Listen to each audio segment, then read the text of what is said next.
Dear colleagues and conference attendees, I'm glad you've tuned in today to our presentation titled Transformation or Consolidation, where we take a look at publishing agreements at Uppsala University.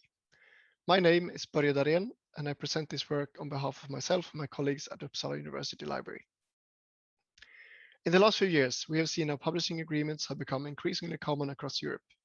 At Uppsala University, the traditional subscriptions now represent a dwindling portion of our media budget.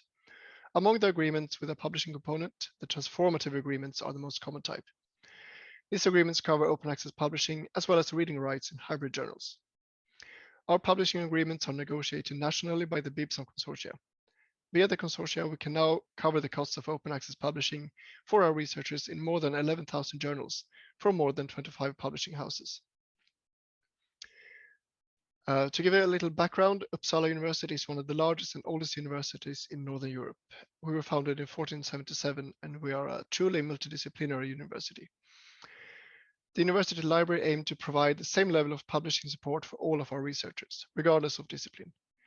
Last year, we were tasked to evaluate our portfolio of publishing agreements with a special focus on the impact of the transformative ones. We set out to evaluate the impact for the individual researchers, the economic aspects, and also put this in context in the paradigm shift towards open science. Our method for this evaluation was divided into four main parts: an analysis of trends in the publishing landscape and research policy. How do the agreements fit into the larger context of the ongoing open science revolution? We wanted to evaluate the cost effectiveness and use of the agreements. Do we get bang for the buck? We did a bibliometric study of open access publishing trends at Uppsala University. Are we heading in the right direction? And how close are we to the 100% open access target for 2021 as set by the Swedish government? We did extensive networking with researchers and with research support units. How do the agreements actually impact research practice? The main findings of our evaluation are that the publishing agreements remove thresholds and provides a smooth transition to open access publishing. From 2020, we see that the bulk of open access publications at Uppsala University are covered by the publishing agreements. The agreements are, however, expensive and require a massive amount of administration for us librarians as well as for researchers.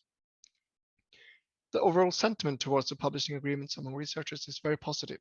Criticism is aimed, however, at the omission of non-commercial gold open access publishers and at the not very user-friendly experience of making use of the agreements. The coverage is not equal to all parts of the university. In particular, the relative lack of support for open access publishing in books, in conference proceedings, and in small-scale society publishing is problematic. Hybrid journals are heavily favored by the agreements, which is to be expected considering their emphasis on transformative agreements.